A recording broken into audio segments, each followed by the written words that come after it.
Maligayang pagbabalik sa Oprah Recap muli. Salamat sa pagtangkilik sa aming mga recap at huwag kakalimutan mag-subscribe at pindutin ang notification bell. Isang tren ang patungo sa Chicago, si Kapitan Colter Stevens na isang piloto ng hukbo ay nagising sa tren at nalilito kung nasaan siya. Sinimulan siyang kausapin ni Christina at tinawag siyang Sean. Tiningnan niya ang tren, naliligalig sa bawat galaw kaya hindi man lang siya sumasagot sa konduktor nang hinihingi nito ang kanyang tiket. Si Colter ay nagtataka rin kay Christina nang sinubukan siyang tulungan nitong mahanap ang kanyang tiket. Tinanong niya siya kung bakit kakaiba ang kanyang kinikilos, ngunit sinabi sa kanya ni Colter na hindi niya alam kung sino siya. Tumayo siya at lumabas sandali, sinusubukang malaman kung nasaan siya, ngunit bumalik siya sa kanyang upuan sa tabi ni Christina. Bigla niyang nakita ang kanyang refleksyon sa bintana na nagpapakita ng ibang mukha, kaya pumunta siya sa banyo at tiningnan ang sarili sa salamin ngunit ibang tao ang kanyang nakita. Binuksan niya ang wallet at nakita niya ang parehong lalaki doon. Hinihintay siya ni Christina sa harap ng banyo, doon ay sinabi niya sa kanya na hindi niya sila kilala ni Sean at biglang sumabog ang tren. Nagising si Colter sa ibang lugar at nakarinig ng boses ng babae na nagsasabi sa kanya na nasa kampo siya at nagtatanong kung gumagana ba siya. Nalilito pa rin siya at hindi niya masagot ang alinman sa mga tinatanong sa kanya ng isang babae. Gusto lang malaman ng babae kung ano ang nangyari sa tren at kung saan nanggaling ang pagsabog. Tinanong siya ni Colter kung sino siya, at nagpakita siya sa isang monitor sa harap na sinasabi na alam na niya yun. Sinabi niya sa kanya na bubuuin nila ang kanyang alaala at magsisimula ng isang pamamaraan, may binabasa ang babae habang lumilitaw sa screen ang mga baraha. Hindi siya pinapansin ni Colter dahil sinisikap niyang makaalis sa upuan habang ang babae ay nagpapatuloy sa kanyang binabasa. Sa oras na yun ay bigla niyang naalala ang ilang bahagi ng binabasa nito at inulit niya ito dahil pakiramdam niya na narinig na niya ito noon. Tinanong nito kung alam niya ang kanyang pangalan, at tinawag siya ni Colter na Colleen. Biglang lumabas si Dr. Rutledge sa monitor at sinuri ang isang bagay, pagkatapos ay hiniling ni Colter kung maaari niyang kausapin ang kanyang ama. Pinatigil siya ni Colleen at patuloy siyang tinanong tungkol sa bomba sa tren. Sinabi niya sa kanya na ang pagtawag sa kanya ni Christina ng ibang pangalan ay hindi sinasadya. Hindi niya alam kung sino ang nagpasabog ng tren, kaya sinabi sa kanya ni Colleen na babalik siya muli sa loob ng 8 minuto. Iniisip ni Colter na ang nangyayari ay hindi totoo, ngunit hindi siya binibigyan ni Colleen ng anumang impormasyon tungkol sa kanyang katayuan. Iginiit lang nito sa kanya na alamin niya ang higit pang impormasyon tungkol sa tren, hanapin ang bomba at mahahanap niya kung sino ang nagpasabog. Biglang bumalik si Colter sa tren at sinabi sa kanya ni Christina na binigyan niya siya ng gabay sa trabaho, at magkakaroon siya ng pagsusulit sa abogasya o ang tinatawag na LSAT. Narinig niyang bumukas ang isang lata ng inumin, at ang isang babaeng nakatapon ng kape sa kanyang sapatos. Sinabi ni Colter na ito ay ang parehong tren ngunit parang naiiba, na hindi masyadong naiintindihan ni Christina. Pinaandar niya ang timer sa kanyang relo at sinabi na ang lahat ay mukhang makatotohanan, ngunit kumbinsido pa rin siya na siya ay nasa isang simulation. Tumingin si Colter sa paligid para sa posibleng sospek at pumunta sa isang lalaki na nagtatanong kung gaano katagal ang magiging pagkaantala. Ang lalaki ay nagbibiro lang, at sinabi sa kanya ni Christina na ang lalaki ay isang komedyante. Tumingin-tingin siya sa paligid ng tren na naghahanap ng kakaiba, at nakita niya ang isang estudyante na ibinalik sa isang tao ang kanyang wallet. Humakbang si Colter pabalik sa tren at naalala na sa likuran niya nang galing ang pagsabog, at pumasok siya sa banyo upang suriin ito. Napansin niya na ang daluyan ng hangin ay may nakialam at binuksan, at sa wakas ay natagpuan ang bomba. Sinimulan niyang kausapin si Colleen, sa pag-aakala na maririnig siya nito na tinanong kung ano ang mga susunod na gagawin sa bomba. Iniwan ni Colter ang bomba kung paano niya ito natagpuan at nakakuha ng isa pang ideya kung paano hahanapin ang nagpasabog. Bumalik siya sa loob, nagpanggap sa mga tao na siya ay isa sa mga opisyal sa tren at nagkaroon ng ilang uri ng paglabag sa seguridad kaya kailangan nilang ihinto ang paggamit ng lahat ng kanilang mga aparato. Walang naniniwala sa kanya, at nang nakita niya ang isang lalaki na ginagamit pa rin ang kanyang laptop, isinara niya ito at sinuntok ang kanyang panga. Si Christina ay tumakbo papunta sa lalaki upang tulungan siya, at sinabi ni Colter na huwag mag-alala dahil kahit sino sa kanila ay hindi totoo. Ang tren ay sumabog, at siya ay bumalik muli. Sinabihan siya ni Colleen na maging matatag at pakalmeyin ang kanyang sarili. Tinanong niya kung natagpuan niya ang bomba, at sinabi niya sa kanya na nakita niya ito ngunit hiniling niya na kausapin si Dr. Rutledge dahil nalaman niya na siya ang kanyang commanding officer. Iniisip ni Coulter na siya ay nasa Afghanistan 2 araw bago ito mangyari. Ngunit sinabi ni Colleen na 2 buwan na simula nang ito ay mangyari. Nalilito pa rin siya, ngunit sinasagot niya ang mga tanong nito tungkol sa tren. Sinabi niya sa kanya na wala siya sa isang simulation, ngunit mga totoong buhay ang nakataya. Gustong malaman ni Coulter ang higit pa bago siya magpatuloy sa misyon, kaya tinanong ni Colleen si Rutledge kung maaari niyang sabihin sa kanya ang mga impormasyon. At nang sinabi nito na maaari niyang sabihin ay sinabi sa kanya ni Colleen na sumabog na ang tren na sinasakyan niya noong umagang iyon at marami pang pag-atake na tulad nito ang nagaganap. Si Sean Fentress ay nasa tren na yun, at si Coulter ay siya na ngayon. Hindi pa niya naiintindihan, ngunit patuloy itong nagtatanong ng impormasyon. Sinabi ni Coulter kung saan niya natagpuan ang bomba at kung anong uri ng detonator ang ginagamit nito. Ipinaliwanag ni Cullen na ang pagpapasabog ay binalak na mangyari sa parehong oras kapag ang isang tren ay dumaan, na pinapasabog ang parehong tren. Posible na malapit lang sa pinangyarihan ng sospek para malaman kung kailan papasabugin ang bomba. Sinabi niya sa kanya na tumutok sa mga pasahero sa loob ng tren at tumutok lang sa paggawa ng mga bagay na pinapagawa sa kanya. Pinabalik nila siya at nagising sa tren sa gitna ng parehong pag-uusap. Ang babae ay nabuhusan ng kape ang sapatos ni Christina, at pinalampas niya lang ito kung saan nagkomento si Coulter at naniniwala siyang totoo na siya ngayon. Tinanong ni Coulter ang konduktor tungkol sa pag-uugali ng mga pasahero sa tren, at sumagot ang lalaki na siya ang mukhang kakaiba. Pagkatapos ay tinanong niya si Christina kung may mukhang kahina-hinala para sa kanya, sinabihan siyang umupo sa tabi niya at sinabi niya na isipin ito bilang isang laro. Nagbiro siya tungkol sa lahat ng tao sa tren, natural na hindi siya sineseryoso, at nagkomento na mas kilala niya ang mga tao kaysa sa kanya dahil palagi niya silang kinakausap. Sa oras na yun ay biglang napansin ni Coulter ang isang lalaki na lumabas sa banyo at nagkomento si Christina na napupunta na sila sa pagsusuri ng mga tao. Sinabi niya sa kanya na siya lang ang iba pang tao na nakita niyang lumabas doon, kaya napaisip siya sandali. Tiningnan ni Coulter ang mga gamit ni Sean, ngunit nahanap lang ang pangalan nito sa kanyang notebook. Gusto niyang sundan ng lalaking nakita niya kanina at isinama niya si Christina. Sinabihan siya ni Coulter na maghintay sa labas ng istasyon habang sinusundan niya ang lalaki sa loob ng banyo. Naririnig niya itong umuubo sa loob na pinagmamasdan siya, dahilan para ito ay hindi maging komportable. Umalis ang lalaki na sinusundan pa rin ni Coulter pagkatapos ay pinuntahan niya ito sa upuan at hiniling na makita ang kanyang telepono. Hiniling ng lalaki na huwag siyang bastos at umalis nang inatake siya ni Coulter at nagpatuloy sa pagkuha ng kanyang telepono. Biglang sumabog ang bomba at naisip na baka ang lalaki ang nagpasabog. Dahil hindi lubos na kumbinsido, muli niya itong hinabol ngunit naitulak siya ng lalaki sa riles, hindi siya nakabangon sa tamang oras at nahagip ng paparating na tren. Nagising siya sa ibang lugar, ngunit hindi na niya naririnig ang kampo, ganun din sila Colleen. Ang lugar ay masyadong malamig at nagsimulang magsara, sinabi ng lalaki kay Colleen na may problema. Pagkatapos ay pinuntahan nilang dalawa si Rutledge na nagsabi sa kanila na wala pang ibang nakaranas sa sitwasyon na iyon maliban sa kanya, kaya dapat silang patuloy na magpadala ng mga senyales sa kanya at tingnan kung tutugon siya sa alinman sa mga ito. Samantala, nakahanap si Coulter ng isang toolkit at nagawa muling buksan ang kuryente sa lugar kung saan siya naroroon. Nagsimula siyang makarinig ng mga putol-putol na boses habang nakaupo si Rutledge sa harap ng computer ni Colleen.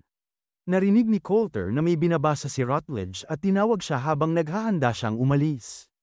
Kinausap siya ng doktor at sinabi sa kanya na inimbento niya ang bagay na nasa loob niya, at kinumpirma niya na siya ang namamahala. Habang sinasabi sa kanya ni Coulter na nailigtas niya ang isang pasahero mula sa tren, bumalik si Colleen at ipinagpatuloy ang kanilang pag-uusap. Sinabi niya sa kanya na ang pagliligtas sa mga tao sa tren ay labas na sa kanyang misyon.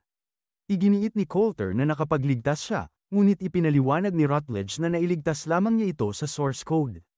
Nang tanungin ni Coulter kung ano ang ibig sabihin nito, sinikap niyang gawing simple ito para sa kanya. Ang source code ay hindi isang time travel machine, ngunit isang bagay na mas katulad sa muling pagtatalaga sa oras. Maaari lamang siyang bumalik doon at magulat sa kung ano ang nakita niya sa isang uri ng magkatulad na realidad, sa pamamagitan ng mga mata ni Sean Fentress. Iginiit ni Coulter na may niligtas siya kaya tinanong ni Colleen ang pangalan nito at hinanap siya sa website. Sinabi niya kay Coulter na namatay si Christina noong umagang yun sa tren. Hindi pa rin niya naiintindihan, ngunit kailangan na nila siyang maibalik muli dahil may pangalawang pinaghihinalaang pag-atake sa gitna ng Chicago. Sa tingin nila sa pagkakataong ito ay magpapagana ng bomba ang mga sospek kaya inililikas na ang mga tao sa lungsod. Iniisip ng hukbo na kung mahahanap niya kung sino ang bumomba sa tren, maaaring mapigilan ang pangalawang pag-atake. Bago nila siya ibalik sa tren ay sinabi sa kanya ni Colleen ang tungkol sa isang baril na mahahanap niya sa loob ng tren, pinahihintulutan nila siyang gamitin ang bawat puwersa kung kinakailangan. Nang magising si Coulter sa tren ay labis siyang nadismaya nang makita si Christina doon, nag-usap sila at halatang unti-unti na siyang nahuhulog dito. Ngunit siya ay may misyon kaya tumayo na siya upang asikasuhin ito. Hinanap niya ang baril at nakita ito kung saan mismo sinabi sa kanya ni Colleen. Sa kasamaang palad ay nahuli siya ng konduktor na may hawak na baril. Itinutok niya ang baril sa kanya ngunit kinuryente siya ng pangalawang konduktor. Muling nagising si Coulter sa tren, at nakita niya si Christina sa tabi niya na nagtatanong kung ano ang ginagawa niya. Hindi niya alam kung ano ang sasabihin sa kanya at alam niyang nauubusan na siya ng oras, kaya tinanong niya ito kung ano ang gagawin niya kung 1 minuto na lang ang natitira sa buhay niya. Sinabi sa kanya ni Coulter na tatawagan niya ang kanyang ama at sasabihin sa kanya na nagsisisi siya. Sinabi sa kanya ni Christina na magiging maayos ang lahat at muling sumabog ang bomba sa tren. Bago magising sa kabilang lugar, si Coulter ay may ilang kakaibang pangitain na kinasasangkutan ni Christina. Sinabi niya kay Colleen na hindi magandang ideya ang baril at gusto niyang makipag-usap sa kanyang ama. Pinilit siyang huwag pansinin ito, ngunit sinabi niya pa rin na susubukan niyang gawin yon. Tinanong siya ni Coulter kung kumusta ang kanyang ginagawa dahil hindi niya naiintindihan ang proseso. Gumilid siya upang ipakita sa kanya kung nasaan siya ngayon at sinabi sa kanya na hindi pa siya nakapunta sa kabilang panig ng source code dahil ang mga detalye ay napakaliit para sa isang katulad niya. Ayaw na ni Colleen na mag-aksaya pa ng oras kaya pagkatapos niyang tiyakin sa kanya na tama ang kanyang ginagawa ay pinabalik na siya nito upang tingnan ang mga gamit ng pasahero. Bumalik na si Coulter sa tren at mas mabilis siyang nakarating doon. Iginuguhit niya ang logo ng militar na ipinakita sa kanya ni Colleen nang lapitan siya ni Christina. Hiniling niya sa kanya na hanapin ang kanyang kaibigan na nawala sa Afghanistan at ibinigay sa kanya ang tunay nitong pangalan upang hanapin niya. Sa oras na yun ay bigla siyang naghinala sa isang lalaki na may kausap sa telepono. Lumapit siya sa kanya at binuksan ang kanyang bag upang maghanap ng isang bagay. Sa oras na yun ay napansin ni Coulter ang isang babae na may isang bag mula sa ospital ng militar kaya pinuntahan niya ito upang kausapin. Tinanong niya ito tungkol sa mga letter sa logo, at sinabi nito sa kanya na ito ay kumakatawan sa Air Force at ang N ay nangangahulugan ng Nellis. Hiniram ni Coulter sa kanya ang kanyang telepono at tinawagan ang Nellis Air Force Base. Hinanap niya si Rutledge at sinabihan ng operator na sabihin sa kanya na gusto siyang makausap ni Kapitan Coulter Stevens. Nahanap siya ni Christina at sinabi sa kanya na ang kaibigan na pinapahanap niya ay patay na, namatay ito 2 buwan na ang nakararaan. Sa oras na yun ay biglang nagkaroon ng ilang alaala si Coulter mula sa Afghanistan at narinig niyang muli ang boses ni Colleen, na dinadala siyang muli sa aparato na nagpapaalala sa kanyang memorya. Nang magising siya sa parehong lugar ay agad niyang tinanong si Colleen kung patay na ba siya. Sinabi niya sa kanya na nakakita siya ng isang artikulo sa online na nagsasabi ng parehong impormasyon, gayon din ang pagtanggap ng kanyang ama ng medalya para sa kanya. Sinabi niya sa kanya na kailangan niyang tumuon sa tren at ang iba ay hindi na nauugnay. Iginiit ni Coulter na kailangan niyang malaman ang katotohanan, at sinabi sa kanya ni Colleen ang ilang bahagi ng katotohanan. Sinabi niya na ang bahagi ng kanyang utak ay aktibo pa rin, ngunit ang kanyang katawan ay isang manifestasyon. Nagtanong si Coulter kung totoo ba ang kanyang imahinasyon na siya ay nasa isang capsule at ang mga bagay ay nagsimulang bumagsak. Kinumpirma niya na ang capsule ay isa ding manifestasyon at hindi sinabi sa kanya kung nasaan ang kanyang aktwal na katawan. Pumagit na si Rutledge, na nagsasabing kailangan na niyang bumalik sa tren para maiwasan nila ang isa pang pag-atake. Hindi pa rin sumasang-ayon si Coulter sa paraan ng source code at sinabi niya kay Rutledge na tinawagan niya siya mula sa tren ng umagang yun. Sinabi sa kanya ng doktor na hindi niya natanggap ang tawag na yun at kung natanggap niya ay magiging iba ang resulta. Nangangailangan si Coulter ng higit pang pangungumbinsi, kaya sinabi sa kanya ng doktor na ang proyekto ay pinahintulutan ng korte ng militar. Higit pa rito ay sinabi niya sa kapitan ng hukbong panghimpapawid na maraming iba pang mga sundalo ang magugustuhan ang pagkakataon na higit na kanais-nais kaysa kamatayan, na may posibilidad na magpatuloy sa paglilingkod sa kanilang bansa. Ang sagot ni Coulter sa pahayag na yun, para sa maraming sundalo ang isang kamatayan ay sapat na sa kanilang serbisyo. Ipinangako sa kanya ni Rutledge na hahayaan siya nitong mamatay kapag natapos niya ang misyon. Bago siya bumalik sa tren ay sinabi sa kanya na 2 milyong Amerikano ang umaasa sa tagumpay ng kanilang misyon at kung hindi niya pinahahalagahan ang kanyang sariling buhay, dapat niyang pahalagahan ang karamihan. Pagkatapos ay nagpatuloy ang doktor sa pagpapadala kay Coulter sa tren ng walang pahinga.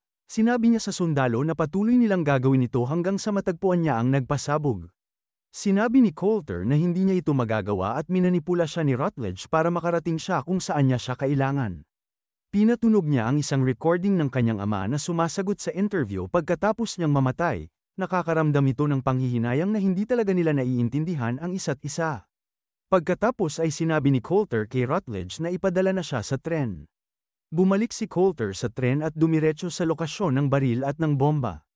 Kinuha niya ang detonator mula sa bomba at tinawagan ang numero na nasa record nito. Sumagot ang isang lalaki habang naglalakad si Coulter sa tren, sinabi niya sa kanya na lumingon ngunit narinig siya ng lalaki sa kanyang harapan kaya lumingon ito. Umupo si Coulter sa tabi niya at tinutok ang baril, sinasabing hindi siya magtatagumpay. Sumumpa ang lalaki na kausap niya ang kanyang asawa kaya pinatawag niya itong muli sa telepono, biglang nagring ang isa pang phone at humingi siya ng tawad sa kanya. Narinig niya ang telepono sa labas at sinundan ang lalaki. Nakita niyang ibinalik niya ang kanyang wallet sa tren at sa wakas ay nalaman niya ang kanyang pangalan, Derek Frost. Nagsara ang mga pinto kaya binuksan niya ito gamit ang emergency handle saka tumalon para masundan ang lalaki. Nakita siya ni Coulter na sumakay sa isang puting van at sumunod sa kanya. Ipinakita niya kay Derek ang telepono, ngunit nagpanggap ito na hindi niya ito nakikilala. Alam ni Coulter na siya yun kaya ipinakita niya sa kanya ang pangalawang bomba sa loob ng van.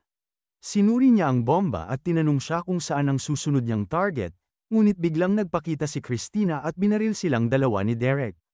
Buhay pa si Coulter kaya sinabi sa kanya ni Derek ang buong impormasyon kung bakit niya ito ginagawa. Ipinaliwanag niya na ang mundo ay impyerno kaya kailangan na mamatay ng lahat upang makapagsimula muli.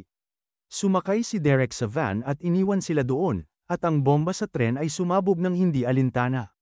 Nang bumalik si Coulter sa capsule ay mas malinaw na niyang nakikita ang mga memorya mula noong una.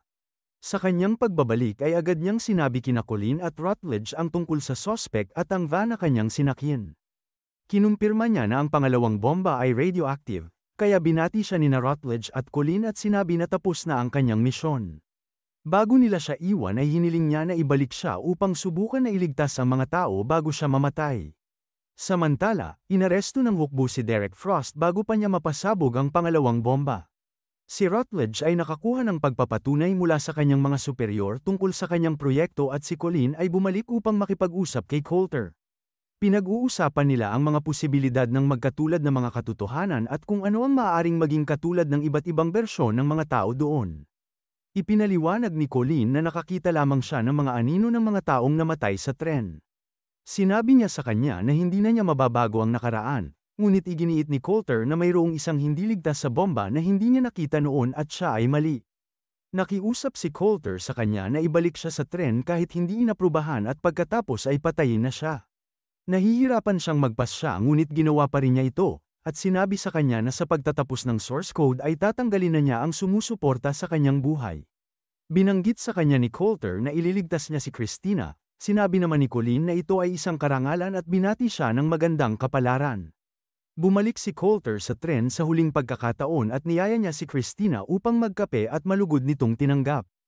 Hiniling sa kanya ni Coulter na bigyan siya ng ilang minuto para iligtas ang mundo. Agad niyang pinuntahan ang bomba at inilabas ang una at pangalawang detonator. Pagkatapos ay dumaan siya kay Derek at ninakaw ang posas ng konduktor.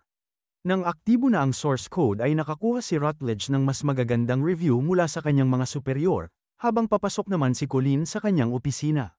Sinabi niya sa kanya na burahin ang memorya ni Coulter at ihanda siya para sa isang bagong source code. Walang intensyon si Rutledge na hayaan siyang mamatay na hindi nagustuhan ni Colleen. Pagbalik sa tren ay pinahinto ni Coulter si Derek sa paglabas sa tren at kinadina siya sa isang bakal. Ipinakita niya sa kanya ang telepono at tumawag sa pulisya. Sinabi niya sa kanila ang lahat ng tungkol kay Derek at sa radioactive na bomba sa van. Kinuha ni Coulter ang kanyang telepono at iniwan siya doon, pagkatapos ay nagpadala siya ng email kay Colleen mula sa kanyang telepono at tinawagan ang kanyang ama. Sinabi niya sa kanya na kaibigan siya ni Coulter at bago siya namatay ay gusto niyang sabihin na nagsisisi siya.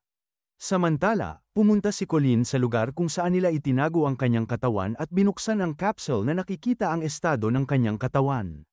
Sinabi sa kanya ng ama ni Coulter na nais niyang sabihin sa kanya na mahal niya siya, na sinagot naman niya na alam niya.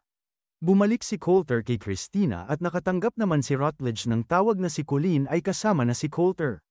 Hiniling niya sa mga bantay na sumama sa kanya sa capsule ni Coulter at sinubukan na buksan ang lock ng pinto, habang hinihintay naman ni Colleen na maubos ang 8 minuto ni Coulter.